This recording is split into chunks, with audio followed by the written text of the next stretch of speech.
There's no bones, no skeleton, just a mark left behind in old mud. That's the only proof some dinosaurs ever existed at all. Footprints and any other trace an animal leaves behind get their own classification system, called ichnotaxonomy, separate from how scientists classify actual skeletons. They set it up that way because a footprint usually can't be tied to one exact animal.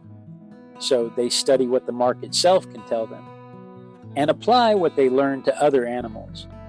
That's also why some dinosaurs are known to science only through the print they left, with no skeleton ever recovered to go with it.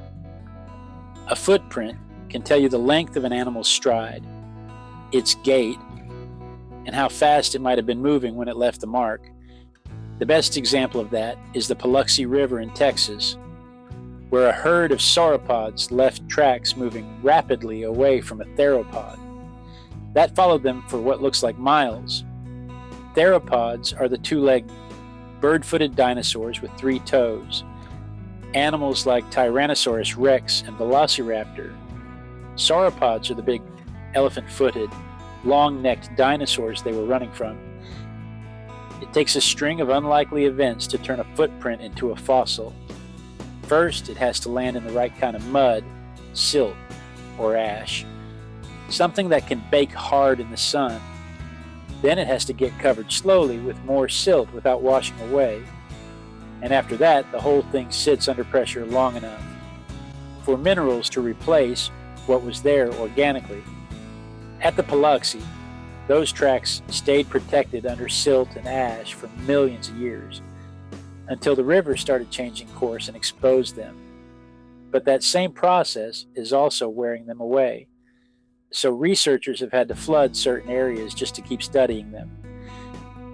People have been getting dinosaur footprints wrong for a long time. In Germany, back in 1834, researchers found a trackway they called Cherotherium. I'm working off memory on that name, so forgive me if it's not exact. But at the time, they figured it belonged to some kind of giant bird.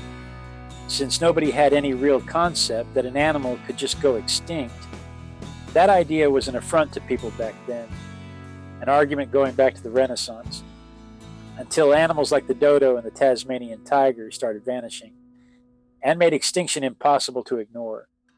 People still argue over footprints today, too.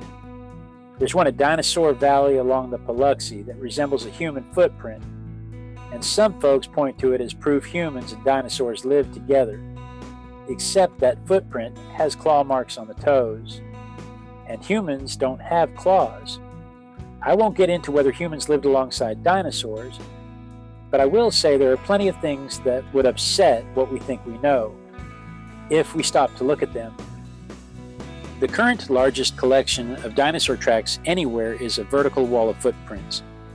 In Bolivia, earthquake and tectonic activity pushed that whole bed of fossil tracks upright, and when workers were clearing stone for a highway, they found around 12,000 footprints split across 465 different trackways, one of the biggest finds ever made.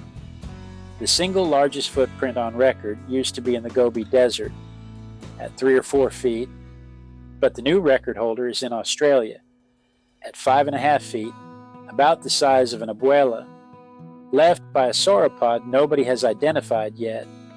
Instead of digging tracks like that up and filling them with plaster, scientists now fly drones over them for imaging, or use sonic imaging if they're underwater, then map the data on a computer, and 3D print it if they need to.